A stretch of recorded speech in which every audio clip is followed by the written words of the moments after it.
Well, welcome back to After Hours Ag. We hope you've been enjoying the other podcasts. And in this podcast, we have another special guest. We know that farmers love to talk about markets and where are we going, and especially in this time of kind of tumultuous markets, in certain markets anyway.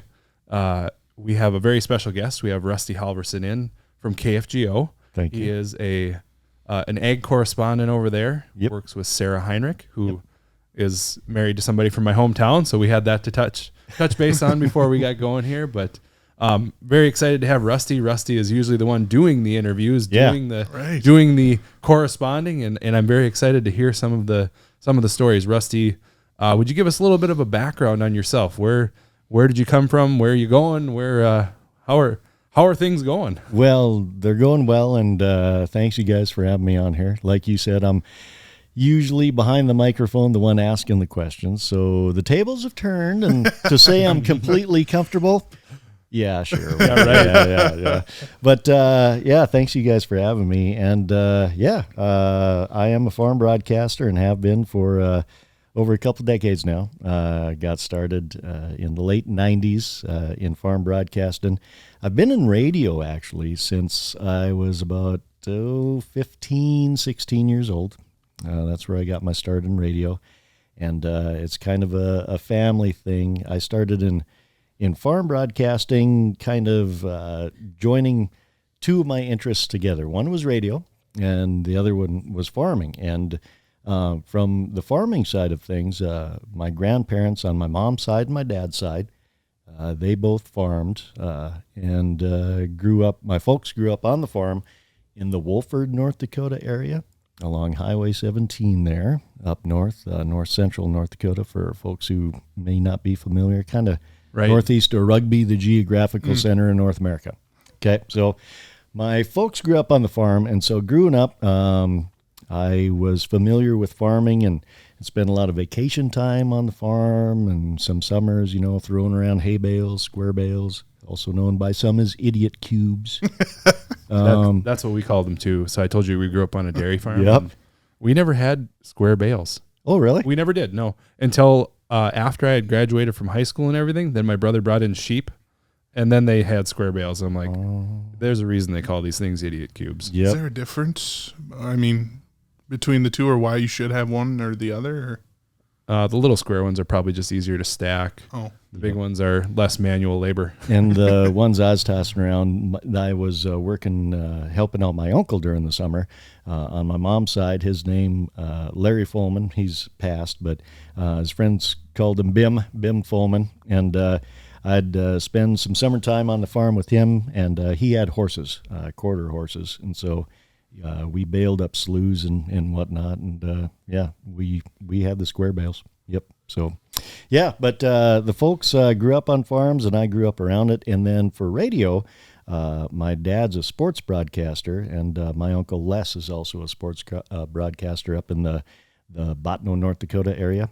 And so I've been around radio since I was just a kid, and when I was in high school, I was 15 years old, just turning 16, and I wanted to make some money because I just got my driver's license, and I wanted to pay for gas, and I wanted to pay for shotgun shells and bullets because I hunted quite a bit out in Williston, where I grew up, born in Devil's Lake, but grew up in Williston.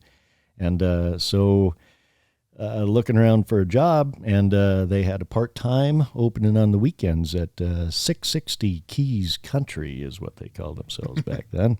So I went in and read some script, and they recorded me, and gave me a part-time job. So that's how I started in radio. That was the summer of 1990. So and then from there, worked at the radio station in high school, and went, after I graduated, went to UND Williston, which is now Williston State College, and went there 2 years, got an Associate of Science degree in pre-veterinary medicine, and went to NDSU with the intention of becoming a veterinarian, probably a large animal veterinarian.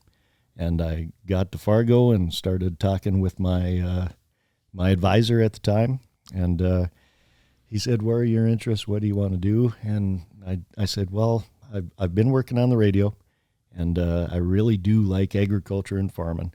And I kind of am interested in farm radio because one of my dad's coworkers from Devil's Lake by the name of Lyle Romine was a farm broadcaster.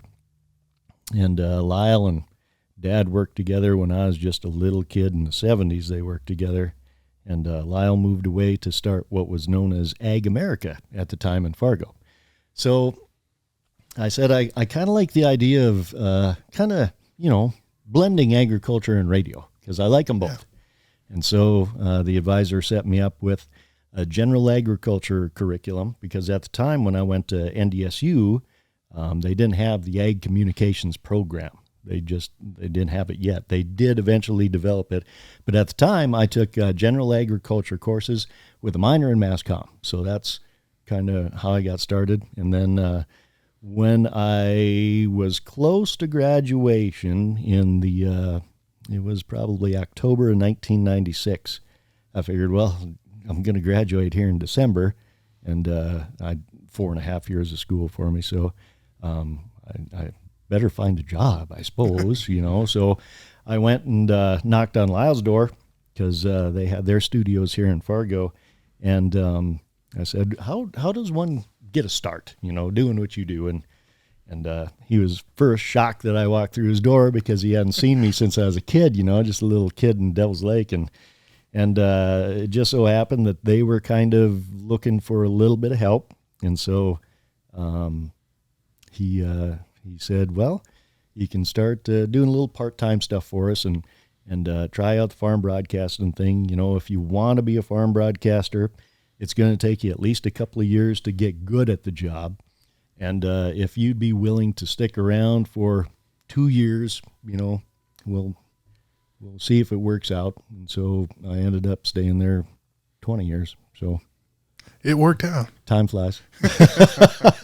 So now when he said it's going to take you 2 years to get good, mm-hmm. What do you think changed in you or in how you did that over those first couple of years? What do you think what opened your eyes, or what were those things? When he said it'd take a couple of years to, become a farm broadcaster, it takes you at least that long just to know your way around all different segments of agriculture. Because when I started with Lyle, I said, I'm not an expert in anything or agriculture. I'm not an expert, but I know a little bit about a whole bunch of different things. Mm-hmm. And he said, that's perfect. You can work with that. You can learn.